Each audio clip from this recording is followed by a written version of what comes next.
हमारी पृथ्वी की बनावट बिल्कुल जीवन की उत्पत्ति के अनुकूल है। यूं तो पृथ्वी पर जीवन की शुरुआत लगभग 4 अरब वर्ष पूर्व हुई थी। 4 अरब वर्ष पहले समुद्रों के पानी का संगठन आज के समुद्र के पानी से बिल्कुल अलग था। उस समय पृथ्वी का वातावरण में ऑक्सीजन की मात्रा ना के बराबर थी। सबसे पहले वनस्पति से पानी निकलकर धरती पर आई, जिसे धीरे धीरे धरती के वातावरण में ऑक्सीजन की मात्रा बढ़ने लगी। इस घटना को महाऑक्सीकरण घटना कहा जाने लगा। धीरे धीरे पौधों द्वारा वातावरण में ऑक्सीजन की मात्रा में वृद्धि होने लगी। कई शोधकर्ता एवं वैज्ञानिकों का मानना है कि 4 अरब वर्ष पूर्व पृथ्वी के वातावरण में आकाशीय बिजली की कई सारे घटनाएं होती थी, जिसके कारण वातावरण में नाइट्रोजन के ऑक्साइड पर्याप्त मात्रा में उत्पन्न हुए होंगे और पृथ्वी पर जीवन की शुरुआत हुई होगी। पर दोस्तों, क्या कभी आपने सोचा है कि क्या हम अपने बाकी सौर मंडल स्थित ग्रहों पर भी इतनी ही आसानी से अपना जीवन बिता सकते हैं जितनी आसानी से हम पृथ्वी पर रहते हैं? मनुष्य जिस वातावरण में जन्म लेता है, मनुष्य की कोशिकाएं भी उसी के अनुकूल विकसित होती है। यूं तो इंसान को जिंदा रहने के लिए ऑक्सीजन की जरूरत होती है, परंतु साथ ही कुछ ऐसी और भी चीजें हैं जो हमें पर्याप्त मात्रा में चाहिए होता है, जो हमको जिंदा रखती है, जैसे खाना, धूप, पर्याप्त मात्रा में हवा और पानी। पर क्या होगा अगर हमें पृथ्वी से दूर कहीं बाहर अंतरिक्ष में जीवन बिताना पड़े? अंतरिक्ष में जाने से पहले हमें कुछ बातें जाननी होगी। अंतरिक्ष में हमें जीवित रहने के लिए वहां का वातावरण पृथ्वी के अनुकूल होना चाहिए, जो फिलहाल संभव नहीं है, जो फिलहाल हम स्पेस सूट से पूरा करते हैं। पर क्या कभी आपने सोचा है क्या होगा अगर हम हमारे सौरमंडल में स्थित ग्रह पर बिना स्पेस सूट पहने लैंड कर जाएं, और हम वहां पर कितनी देर तक सरवाइव कर पाएंगे? तो चलिए दोस्तों, इन सवालों का पता लगाते हैं और जानते हैं क्या होगा अगर हम उन 8 ग्रहों पर बिना स्पेस सूट पहने उनके कक्ष में दाखिल हो जाते हैं। दोस्तों, सबसे पहले हम पृथ्वी के वायुमंडल से बाहर निकलते हैं। अब जब हमने अपने सौरमंडल की यात्रा शुरू कर दी है, तो हमें उससे पहले कुछ बातों का ध्यान रखना पड़ेगा। सबसे पहले हम पृथ्वी के वायुमंडल से बाहर निकलते हैं। जिस विमान के द्वारा हम इस पृथ्वी को अलविदा कह रहे होंगे, उसकी रफ्तार 1 सेकंड में 11.2 किलोमीटर होनी चाहिए, और तब जाकर कुछ घंटे के सफर के पश्चात हम अंतरिक्ष में पहुंचेंगे। पर यहाँ की वायुमंडल में आपको हवा का नामो निशान तक नहीं मिलेगा। और अब जब हम बिना स्पेस सूट हैं, तो आप अपने सांस रोकने की कोशिश भी मत करिए। स्पेस में मौजूद वैक्यूम आपके शरीर में मौजूद सभी हवा खींच लेगा, और अगर कहीं आपके फेफड़ों में हवा रह भी जाती है तो आपका फेफड़ा फट जाएगा, और ठीक इसी तरह ऑक्सीजन बाकी शरीर फुला देगी और आप अपने सामान्य मात्रा की तुलना में दुगने फूल जाएंगे। लेकिन मुबारक हो, आप फटेंगे नहीं, क्योंकि आपके शरीर के त्वचा का लचीलापन इसको संभालने में सफल रहेगा। और साथ ही हाँ, आपके शरीर में मौजूद हर तरह का तरल भाप बनकर उड़ने लगेगा, जिससे आपकी जुबान और आंखें बाहर आ जाएंगी। और अब जब आपके फेफड़ों से हवा निकल चुकी होगी, तो खून आपके दिमाग तक ऑक्सीजन की मात्रा को रोक देगा, और यह सब कुछ सिर्फ 15 सेकंड के अंदर हो जाएगा। इसके बावजूद भी यदि कोई इंसान जीवित रह जाता है, तो उसकी मृत्यु सिर्फ 90 सेकंड के अंदर दम घुटने के कारण हो जाएगी। तो चलिए यात्रा शुरू करते हैं। नंबर 1, सूर्य ग्रह। सबसे पहले हम चलते हैं सूर्य की तरफ। अब जब आप सूरज के कक्ष में दाखिल हो रहे हैं, तो आपको गर्मी का एहसास हो रहा होगा, क्योंकि यहाँ का तापमान 5500 डिग्री सेल्सियस है। और जब आप इतनी गर्मी का सामना कर रहे होंगे, तो यह भी जानने के इच्छुक होंगे कि यह इतना गर्म क्यों होता है। दोस्तों, सूरज लगभग 73% हाइड्रोजन और 25% हीलियम से बना है। साथ ही यहाँ पर आपका स्वागत कम ऑक्सीजन, कार्बन, लोहा और नियोन गैस भी कर रही होंगी। तो मुबारक हो, अब आपको आपके नए ग्रह की थोड़ी सी जानकारी तो मिल ही गई है। यहाँ का गुरुत्वाकर्षण पृथ्वी की तुलना में 28 गुना ज्यादा है, जहाँ आपकी बॉडी बुरी तरीके से फूल जाएगी। साथ ही यहाँ की गर्मी भी आपको सूरज तक पहुँचने से पहले ही जलाकर राख कर देगी। पर अब जब हम यहाँ की यात्रा की ठान चुके हैं, तो मान लीजिए कि किसी तरह आप सूरज के पास पहुंच जाते हैं। तो दोस्तों यहाँ पर सबसे पहले आपके बॉडी में एक जकड़न सा महसूस होने लगेगा। धीरे धीरे आपकी बॉडी अंदर की तरफ दब जाएगी।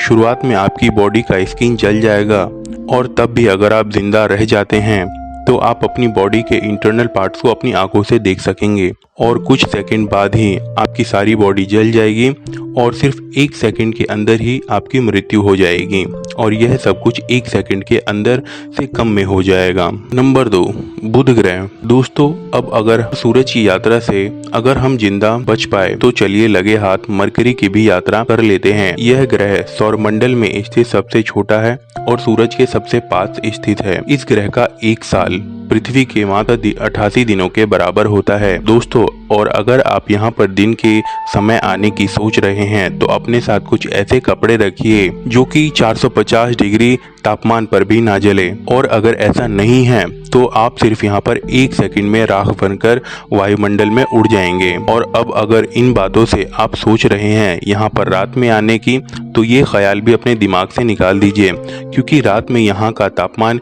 लगभग -178 डिग्री तक चला जाता है, जो आपकी कुल्फी जमा देने के लिए पर्याप्त होगा। और इन सबको मद्देनजर रखते हुए यहाँ पर आप मात्र 1.5 मिनट तक ही जीवित रह सकते हैं। उस 1.5 मिनट के दरमियान आपको उन परिस्थितियों का सामना करना पड़ेगा जो आपने कल्पना भी नहीं की होगी। नंबर 3, वीनस ग्रह। अब जब आपकी कुल्फी जम गई हो तो क्यों ना किसी ऐसे प्लेनेट पर चला जाए जो वहाँ पर थोड़ी गर्माहट मिल सके। तो चलिए वीनस की यात्रा पर चलते हैं। वीनस ग्रह सूरज के बहुत नजदीक है, इसीलिए इसको सौरमंडल का सबसे गर्म प्लेनेट माना जाता है।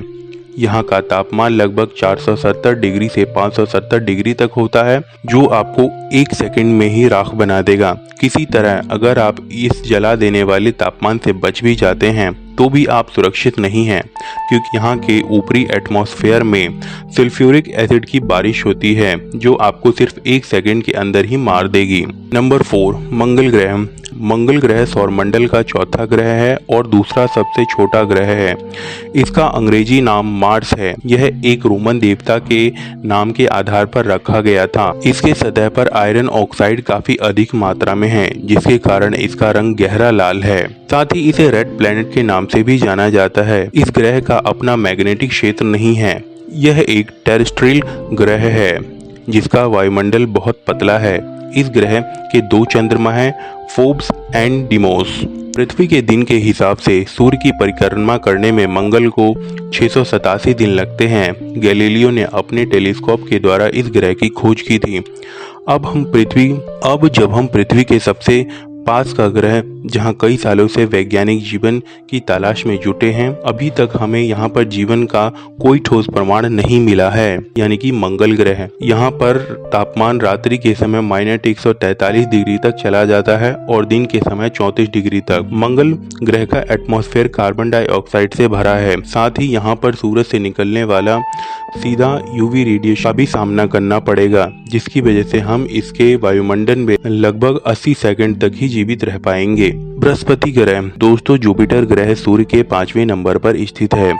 बृहस्पति ग्रह एक विशाल ग्रह है जिसे हम नंगी आंखों से भी देख सकते हैं। इसे देखने के लिए किसी दूरबीन की आवश्यकता नहीं है। बृहस्पति ग्रह का गुरुत्वाकर्षण बहुत ज्यादा है, इसीलिए इस ग्रह पर किसी भी वस्तु का भार पृथ्वी की तुलना में 3 गुना हो जाता है। उदाहरण के लिए यदि आप 50 किलोग्राम वजनीय व्यक्ति हैं तो बृहस्पति की सतह पर खड़ा होकर आपका वजन 150 किलो हो जाएगा। अब जब हम ठोस ग्रह और द्रव ग्रह की यात्रा कर ली है तो क्यों ना आप एक ऐसे ग्रह की भी यात्रा की जाए जो गैस से भरी हो।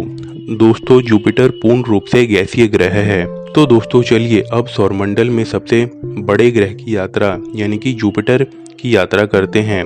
जुपिटर ग्रह प्राथमिक रूप से गैस और तरल से बना हुआ है और यह 1/4 हीलियम द्रव्यमान के साथ हाइड्रोजन से बना हुआ है।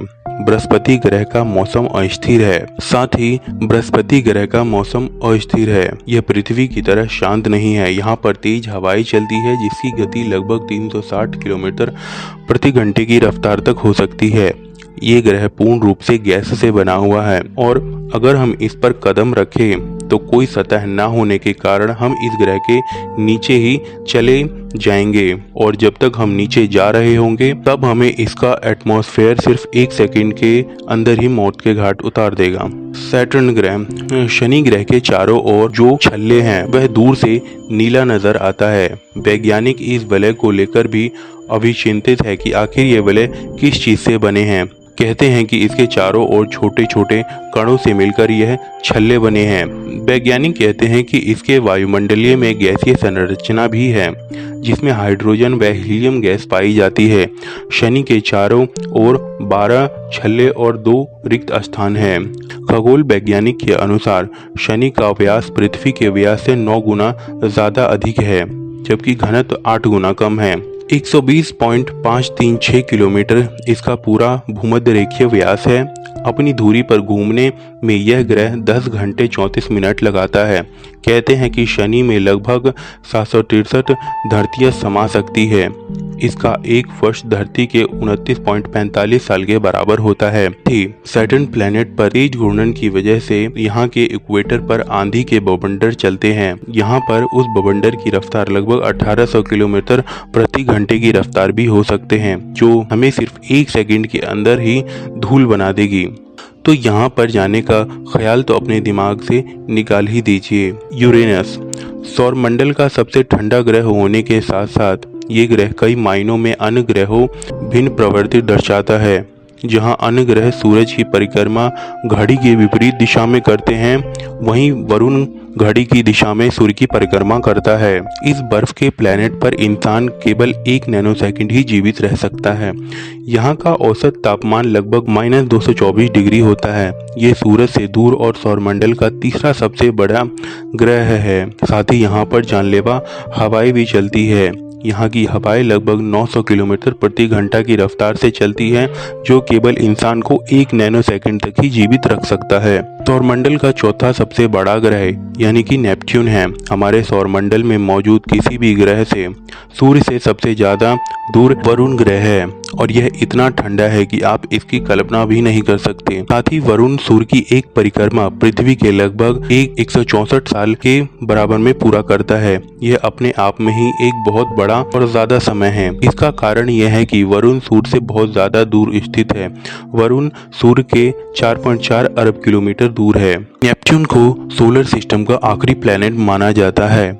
इस ग्रह पर बाकी सौरमंडल की तुलना में यहाँ की हवा सबसे ज्यादा जानलेवा होती है जो लगभग 2100 किलोमीटर प्रति घंटे की रफ्तार से चलती है। साथ ही एक शोधकर्ताओं के अनुसार पता चला है कि यहाँ पर हीरे की बारिश होती है। वरुण वास्तव में बहुत ठंडा ग्रह है। यहाँ का औसत तापमान -214 डिग्री सेल्सियस होता है जो कि इंसान के लिए पर्याप्त नहीं है और यहाँ पर इंसान मात्र सिर्फ 1 सेकंड तक ही जिंदा रहा जा सकता है। तो दोस्तों अभी तक हमने देखा पृथ्वी छोड़ बाकी जितने भी सौरमंडल में स्थित ग्रह हैं उन पर जीवन असंभव है। हाँ, भविष्य में हमारे पास ऐसी टेक्नोलॉजी अगर आ जाती है तो जरूर ही हम वहाँ की यात्रा कर सकेंगे।